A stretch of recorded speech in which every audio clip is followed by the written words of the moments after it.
After the coldness of the winter months, the lovely days of April, May, and June call to us and ask us to go out and see the beautiful countryside.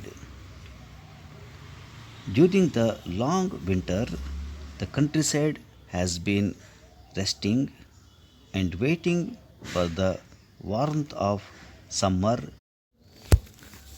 to make it colorful once more. Some people feel that the countryside is more beautiful in the cold days of winter than it is in the heat of summer. When the leaves have fallen, the view is wider, details show up more clearly, and the rivers are full. These are plain facts, of course, but the truth is that most of us like the countryside of the summer more than that of the winter. We like the warmth more than the cold, and we like to see the fields full of the color that summer brings. And so we go out. We leave behind our TV and our books, and off we go. We are light of heart and happy, and the open country is before us. Is it possible in these days, however, to get right into the heart of the country, not only to see it, but to hear it and to understand it in the way that the writer of the story of my heart, life of the fields, and the open air did? It does not seem very likely that it is possible because there are so many people in so many motor cars all trying to find the happiness of the countryside at the same time. It is plain enough that if masses of people all go to the same place at the same time to find the peaceful life of the country, they will not find it. The ease with which it is now possible to reach the country places has made them less worth reaching.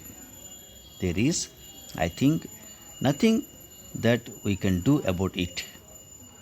Motor cars are with us and are likely to be, and while we have them, we shall without doubt use them. There are, however, still places which are away from the wide roads and great motorways. There are lovely little places in the byways of the countryside which, because of the quality of the roads, are seen by few. The best way to see such a place is to walk. Feet are certainly not used as much as they used to be. We like to move more quickly than our feet will take us. Our feet are still, however, quite the best means of seeing the countryside in the lovely months of early summer. When I was a child, my father had a number of little books which set out walks of many kinds. There are short walks and long walks, walks for the hour or for the day. These walks set out almost every step of the way, and they kept the walker away from the roads as far as possible.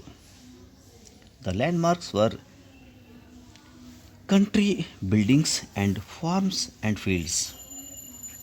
A motor car cannot go across farmland, stopping while those in it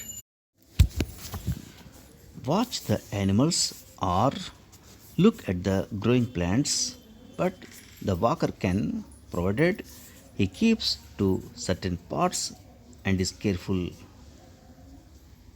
It is still possible to walk in the countryside for a whole day without going on to a wide motoring road. The motor car is a remarkably good way to get from one part of the country to another, but it is not the best way to see the details of the countryside. For the details, we must walk. The motor car offers us the general view, and walking offers us the little things. In the motor car, too, we cannot hear the sounds of the countryside, but the walker hears and knows them all. Of course, not everyone likes the peace of the countryside. I knew a young woman who had lived all her young life right in the heart of the country's capital.